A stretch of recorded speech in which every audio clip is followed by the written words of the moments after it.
Twinkies, the Ohio State Penitentiary Fire Motion Picture Production Code, Kentucky Fried Chicken, Pluto, Empire State Building, Frozen Food, Elm Farm Oli, first diesel-powered car, second Academy Awards, London Navy Treaty, the Chrysler Building, Department of Veterans Affairs, Betty Boop, all happening during the Great Depression. As you can see, 1930 was a hell of a year, and this was Dodge's top shelf offering, their very first year to offer a straight 8. But before getting into this one, I'm your host, Jay. Welcome to What It's Like, the automotive channel where we like to cover the finer cars. Why drive a plastic car when you can drive an icon?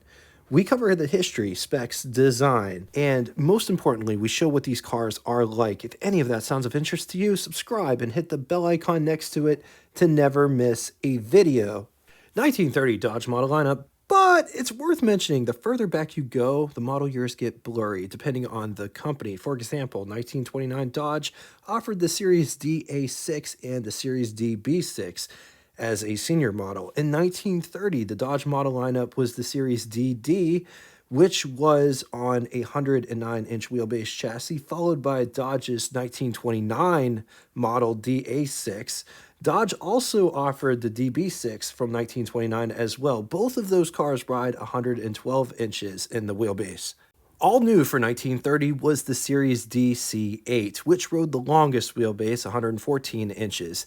The DC8 was offered in body styles such as, but not limited to, two-door Roadster, four-door Phaeton, two-door Coupe, two-door convertible, four-door sedan, and you could always get the chassis and take it to whatever coach builder you would wish. The Dodge Straight 8 would be offered from 1930 through 1933, but it's a bit confusing, so I want to try to break it down as best as I can for you. 1930 was the DC8. Then in 1931, they carried over the DC8, but to try to attract more buyers, they cut the price $100 to $145. Dodge also offered a new 8 called the DG8 in 1931 as the true 1931 model, which rode a longer inch wheelbase. It was 4 inches longer.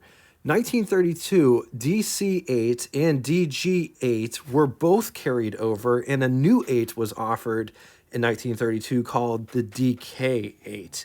It featured an all-new, larger double-drop bridge frame with sloped windshield.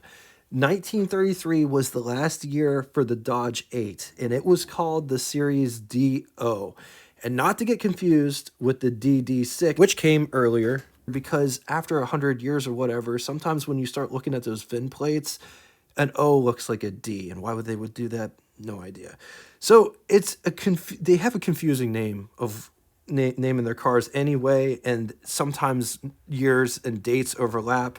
Years are just numbers, but anyway, options. Not getting into all of the options, but here are a few. Both front and rear bumpers were optional. Single mounted or dual side mounted spare tires, optional.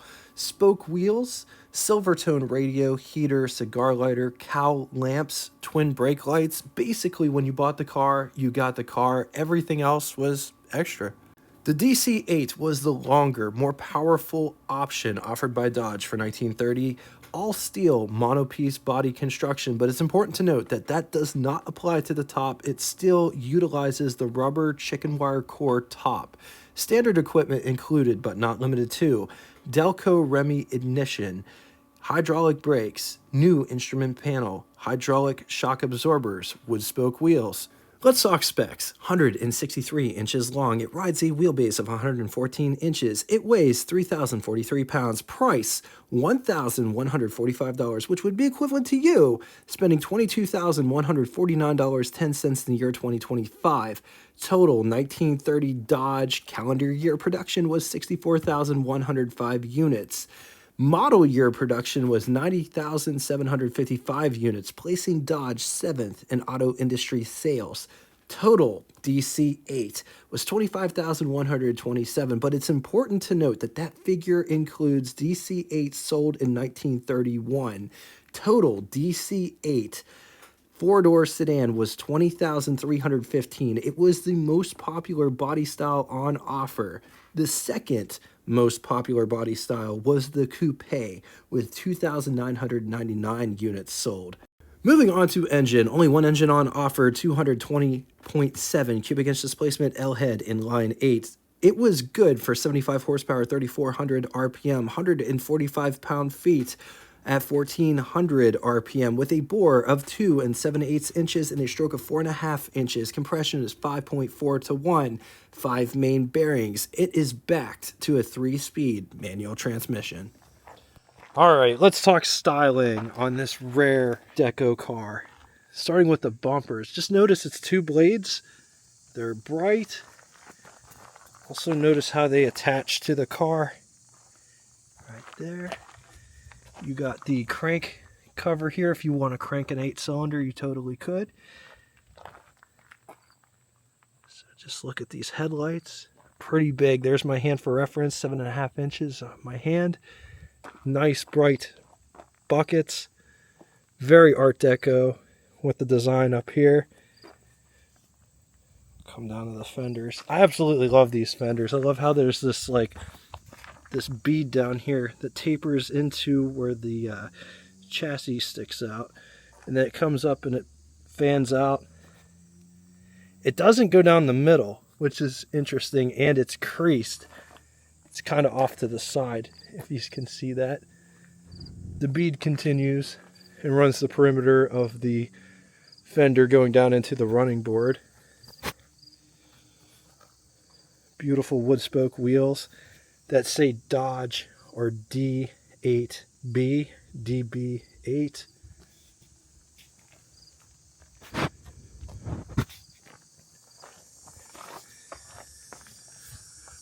The owner was telling me that this grille slash radiator shroud is totally different than the 6-cylinder variant with this Art Deco piece up here, and how it says DB and then 8 with the Dodge Brothers logo.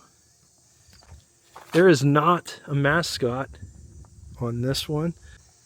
Butterfly hinged hood going back to the single piece windshield with windshield wiper at the top. Let's check out this louvered section here.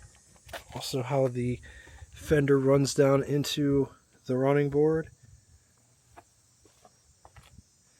This car does not have a cowl vent. It does have this cowl trim. Notice the cowl lights sit, they don't sit on the cowl trim itself. They're more back, but they mimic the bigger headlights. They still have this Art Deco motif on here. Just a smaller version of the headlights. This car does have an external cowl vent with that same Art Deco motif right there. Windshield wiper at the top. This car does have drip rails that start right here and they run the body of the car. 2-door hinges, one here and one there. There's a vent. Also notice how this is all has this pressed in look or embossed back here. Also just take a gander at the taper on the fender itself.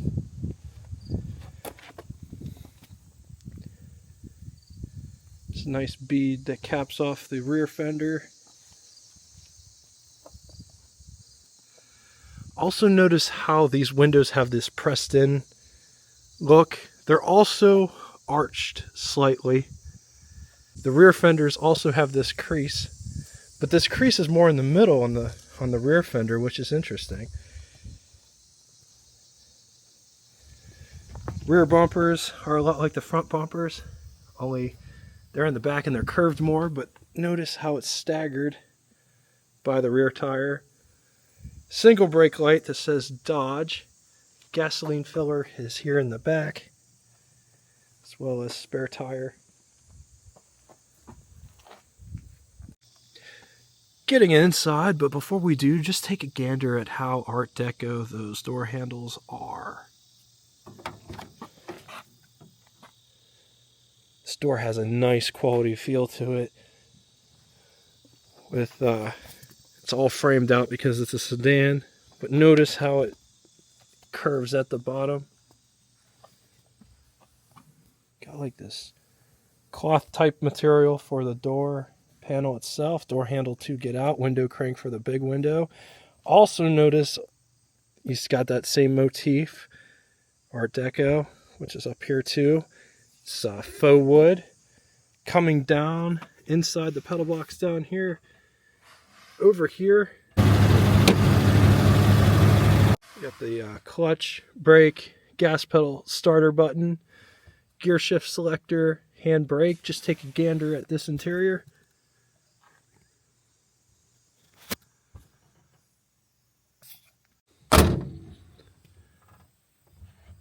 This is what over the hood would look like. Here's what first person over the hood would look like.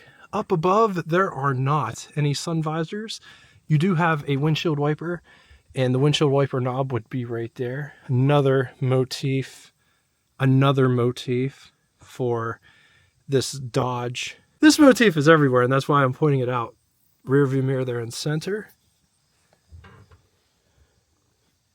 The passenger side door panel has a map pocket to put various things in.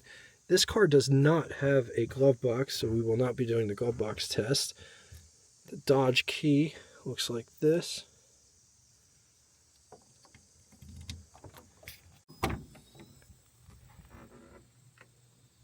So the rear door opens up 90 degrees to allow plenty of access into the rear compartment. Also notice the windows here.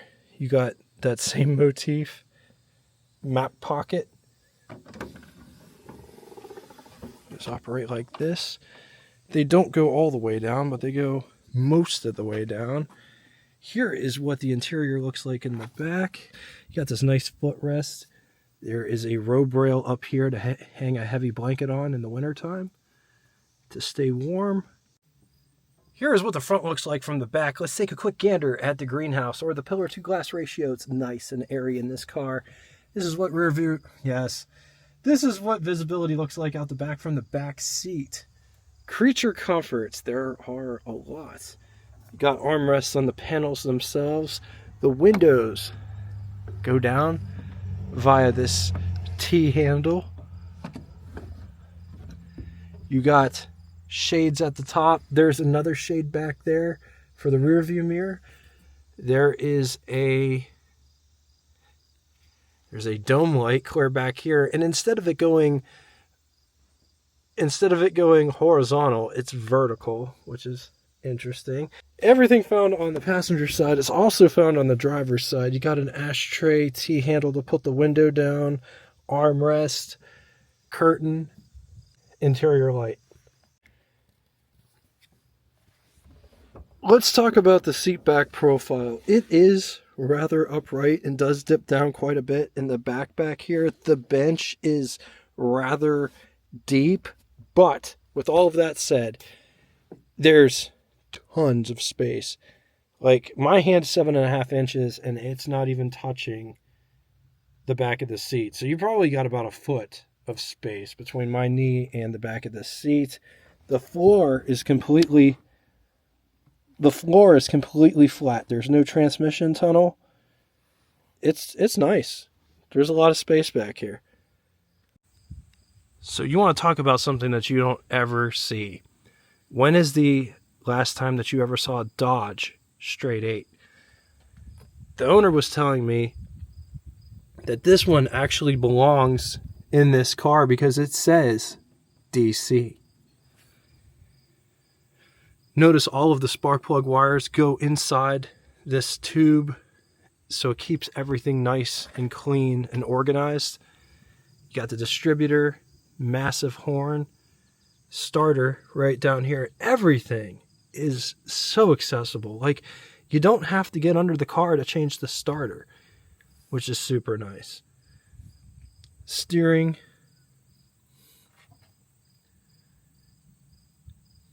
The generator. Coming to the intake and exhaust side. It looks to be intake over exhaust. It's got, what's interesting is this got a downdraft carburetor, and this is 1930. So that's super interesting. Nice air cleaner. Everything's just so accessible. Has this nice pan down here. You got your fuel filter with mechanical fuel pump. There's a crankcase ventilation. Fire in the hole.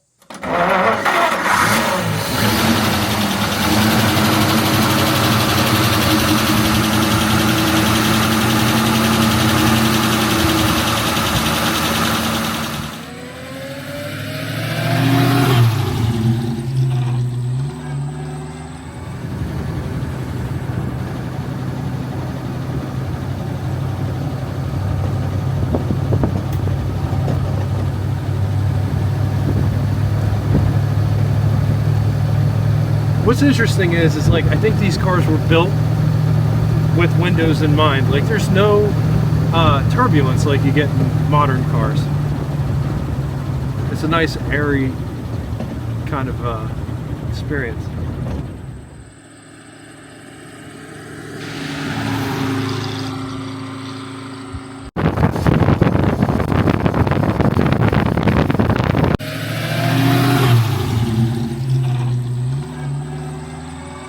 On the positive side, rare. This is the first one I've ever seen. Spacious throughout, but loads of space in the rear. Absolutely no turbulence with whatever windows you decide to put down, whether it's one, two, or all of them.